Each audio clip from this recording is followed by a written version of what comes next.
राजवीर एक फोटोग्राफर था।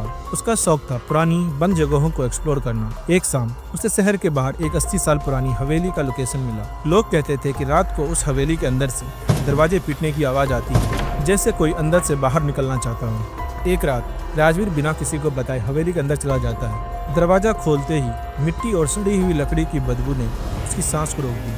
अंदर कदम रखते ही उसे महसूस हुआ कि हवा चिपचिपी और हद से ज्यादा ठंडी है। टॉर्च की सफेद रोशनी में मकड़ी के जाले चमकने लगे। तभी अचानक फर्श के नीचे से किसी चीज को घसीटने की आवाज आई।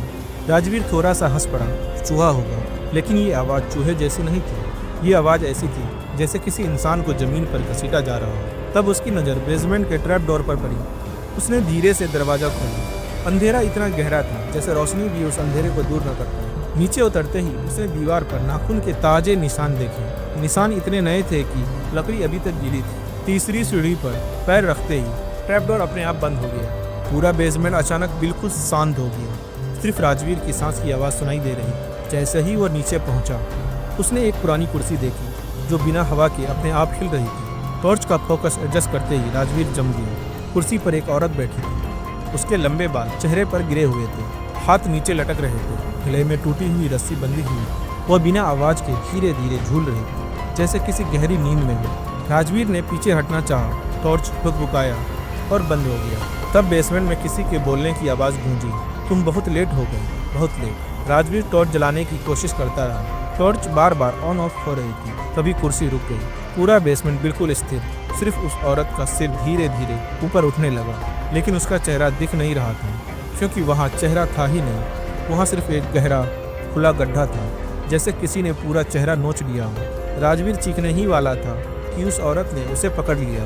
उसके नाखून राजवीर की हड्डियों तक घुस गए। उसने राजवीर को घसीट कर कुर्सी पर बैठा दिया। कुर्सी अपने आप जोर जोर से हिलने लगी। औरत ने अपनी रस्सी खोली और धीरे धीरे राजवीर के गले में बांध दिया। उसके गीले बाल राजवीर के चेहरे से चिपक गए और कुछ ही पलों में राजवीर की सांस रुक गई। मरते वक्त राजवीर ने आखिरी आवाज़ सुनी, अब ये कुर्सी तुम्हारी है। 3 दिन बाद पुलिस को राजवीर का लोकेशन मिला। बेसमेंट के अंदर एक कुर्सी रखी थी। उस पर एक लाश बैठी हुई थी, गले में रस्सी और चेहरा पूरी तरह से साफ, जैसे किसी ने काट कर निकाल लिया।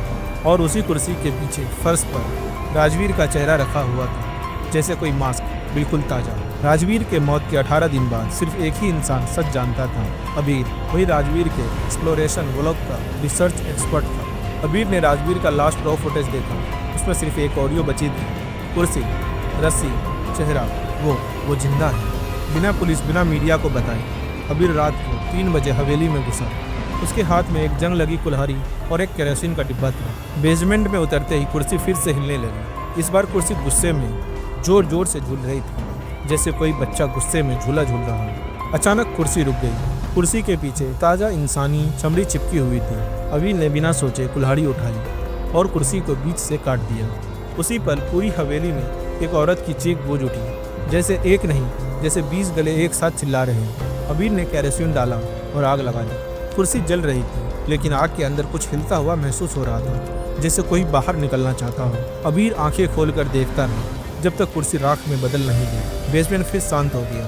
न कोई आवाज़, न कोई साया, न कुर्सी हिलने की आवाज़, जैसे सारी काली शक्तियाँ खत्म हो गई हों। लेकिन असली प्रॉब्लम तब शुरू हुई। अबीर होश में आया तो हॉस्पिटल के बेड पर था। डॉक्टर ने कहा, शरीर ठीक है, दिमाग नहीं। अबीर बस एक ही बात रिपीट करता रहता, दिन में, रात में, कुर्सी अभी भी हिल रही है, कुर्सी अभी भी हिल रही है। और जब लाइट्स बंद होती हैं, अबीर खाली हवा में हाथ हिला हिला कर कुर्सी झुलाने का इशारा करता रहता है, जैसे उसके सामने अभी भी एक अदृश्य कुर्सी रखी है। पुलिस ने हवेली के बेसमेंट से जो राख इकट्ठा की, उसमें एक नाखून का टुकड़ा मिला।